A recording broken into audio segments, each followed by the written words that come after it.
everybody. Molly, the Purple Door Psychic, coming to you with another installation of Wicca Wednesday. I apologize for the floating drill head going on right now. I did not think about wearing a black top with a black background, but there we are. And there's your daily Superman reference for you. Anyways, I'm going to go ahead and discuss a little bit about what one of the questions that I get asked all the time when people find out that I'm Wiccan, and are Wiccans witches? And the simple but not so simple answer to that question is yes and no, because there are many Wiccans out there who do not associate with witchcraft, and there are many witches out there who do not associate with Wicca.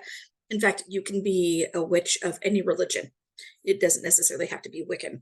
For example, my husband is an Odinist and he practices witchcraft, and he's not Wiccan, he's an Odinist.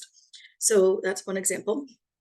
I myself, I am a Wiccan and I am a witch. And so for me, it makes sense, just given just my beliefs, my abilities, my gifts, just however you want to put it. It just makes sense for me to go ahead and be a witch and be Wiccan at the same time. With that being said, a little bit more about witches. We, as you can see, not green, no warts on my face or anywhere else on my body. I live in Washington State, about 20 miles west of Seattle. So with that being said, if I melted in the rain as a witch, I'd be screwed. So I don't melt in the rain. We do not do curses or hexes or any other kind of evil magic like that. Many Wiccans who are witches are about white magic and light and love. And like I said, we don't do curses or hexes. However, if somebody is being a little too aggressive with their energy, I have no problem doing a binding. I've done quite a few of them. Some more recently on a few politicians that needed to keep their mouth shut because of the harm that they were doing. Also, I don't practice what is called personal gain. So if any of you have seen the old school charm, I'm sure you know all about personal gain. For those who haven't, I don't, well, in my family, we don't do spells with any kind of intent on getting ahead of the curve. So nothing about getting a raise, nothing about winning the lottery, no love spells, nothing like that, because that's all personal gain. We also, as I mentioned, we don't do curses, we don't do hexes, because we've had family members who've done curses, and we've seen what pretty much happens to those family members when they do the curse. It comes back on them. So we are very, very big believers in harm done and the rule of three, with karma coming back to you threefold. We are, in my family, we are hereditary witches, meaning that it is passed down through the bloodlines. But that being said, there are many different kinds of witches out there. So you have your green witches, who are also earth witches. They're all about being in the earth and doing magic with the earth and making sure that the earth is being taken care of. So if you go to a green witch's house, don't be surprised if it's covered in plants in the inside. There's plenty of plants, outside in the garden, just gorgeous, gorgeous gardens, and just a lot with gardens. Then following that up, there are hedge witches, which are like green witches, except they're solitary practitioners, meaning that they practice the craft by themselves. They are not part of a coven, which is a group of witches that come together to celebrate Sabbaths and do their own ritual work. Then you have your kitchen witches that take a little bit from the earth, and they do a lot with herbal medicines and a lot with healing foods and a lot with herbs and spices and everything else that you can think. So kitchen witches are very, very homeopathic. They're very, very about complementary and alternative medicine. So a lot of essential oils, a lot of folk remedies would be associated with kitchen witches. Then, as I mentioned, hereditary witch with my family. Then you have your crystal witches, who absolutely love crystals and can't get enough of crystals and rocks, and have them all over their home, or in my daughter's case, all over her bedroom. She's a crystal witch. Then you have, your water witches, who do a lot of water work, and they need to absolutely be by the ocean or the lakes or rivers or ponds or any kind of water whatsoever, because that's what they are drawn to. You have your fire witches, who are not necessarily firebugs, but or pyros, but they get a sense of relief from being around the elements of fire and doing a lot of firework in their spellcraft.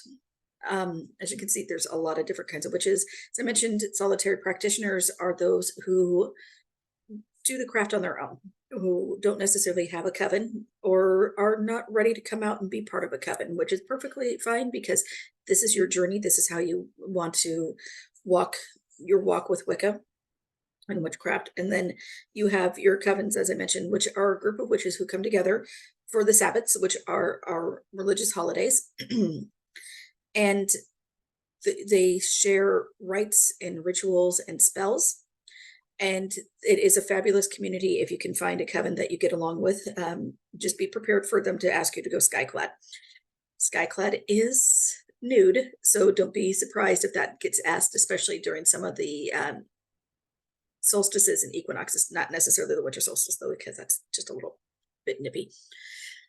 And then, oh goodness, let's see what else. As I mentioned, I myself, hereditary witch. I'm a bit of a mixture between a green witch and a kitchen witch, where we do a lot of the complementary and alternative medicine, and we do a lot of the earth work and try to make sure that our earth is taken care of. And we, as I mentioned, we try to keep it as love and light as possible. We don't do anything that's satanic because, well, we don't believe in the Christian concepts of the devil or hell. So therefore we would have nothing to do with Satan or the devil. So we wouldn't even have him in any of our spell work or anything. Speaking of spells, we do our work in spell books or grimoires or Book of Shadows. It's just, it depends on how you phrase it and how you, what you call it.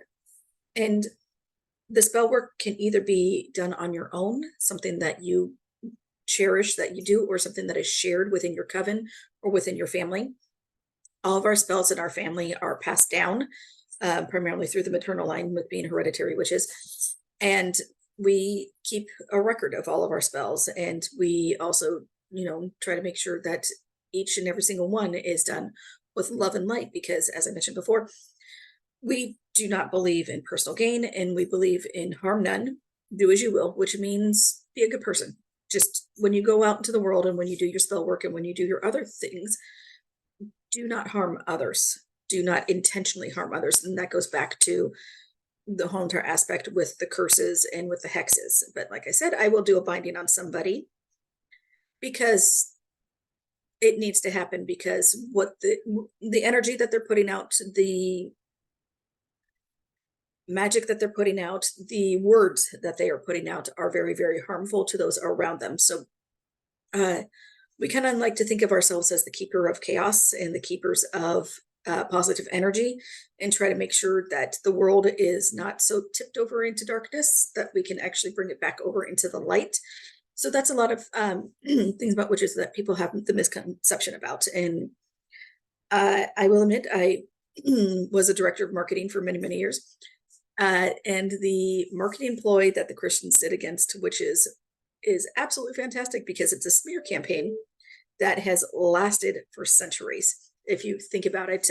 Because we just had Samhain, and as I mentioned, no green skin, no warts, don't melt, don't eat kids. They taste terrible. No, that's a joke. But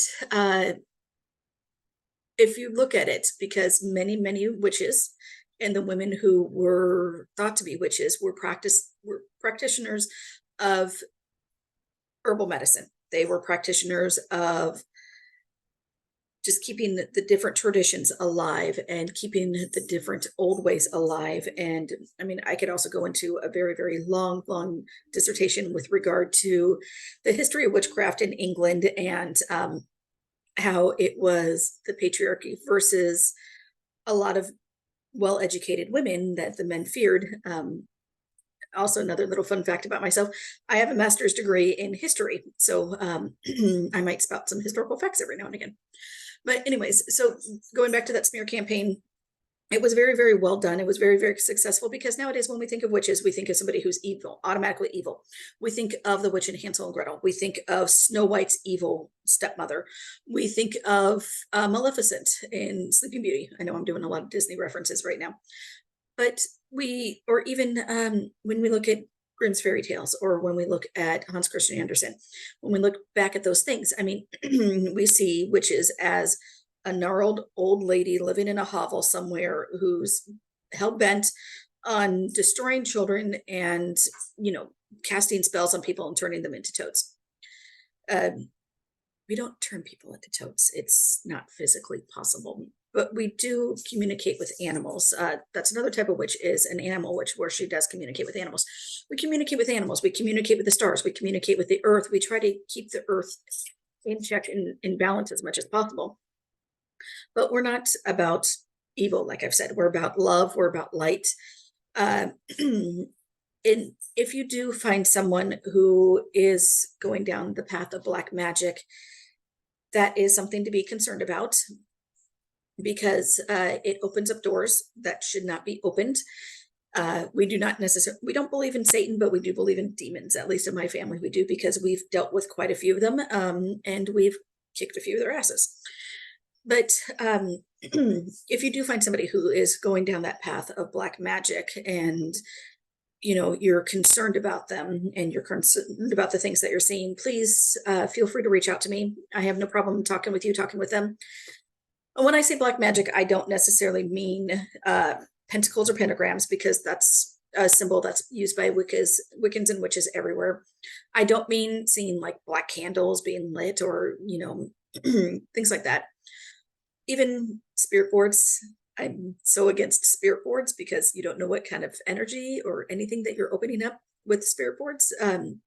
But what I'm talking about is if you are seeing evidence of rituals with blood, evidence of rituals with animal sacrifices, evidence of rituals that are very, very dark and ominous, feel free to reach out to me. My husband and I, we've seen quite a few of these cases where, especially younger kids, they think, oh, hey, let's play with dark magic. Let's do this. Let's do that. It's cool. I get it's a rite of passage for a lot of kids. And I will admit, when I was younger, I did a lot with the Ouija boards, and it came back to bite me in the ass. I'll be honest with you. That's why I don't do anything with the Ouija boards now. But if you do see something like that, please feel free to reach out to us, and I can talk to you. I can talk to the person that you're worried about, and just kind of see what's going on a little bit more if you need any help with that. But as I mentioned, here with Purple Door Psychic, with myself, my husband, and my family in general, we are all about love. We are all about light. We are all about being those chaos coordinators, where we're bringing harmony back into energies and back into spaces. That's why sometimes when people have issues with their house, with their energies, my husband and I, we will go in and we will do cleansings, and we will help take care of said energies that are going on in the house.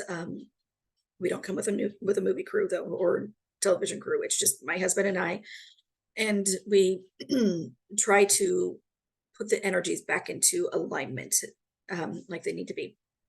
But with that being said, kind of rambling, I apologize. Thank you very much for watching. As always, if you have any questions, you can always email me at purpledoorspsychic@gmail.com. You can also go to my site, www.purpledoorspsychic.com, and then of course follow me on all my socials. But with that being said, have a very, very fantastic Wednesday. Next time I will try to wear maybe a bright pink color. So like I said, I'm not a floating Jarrell head, just out here in space. But thank you very much, and blessed be.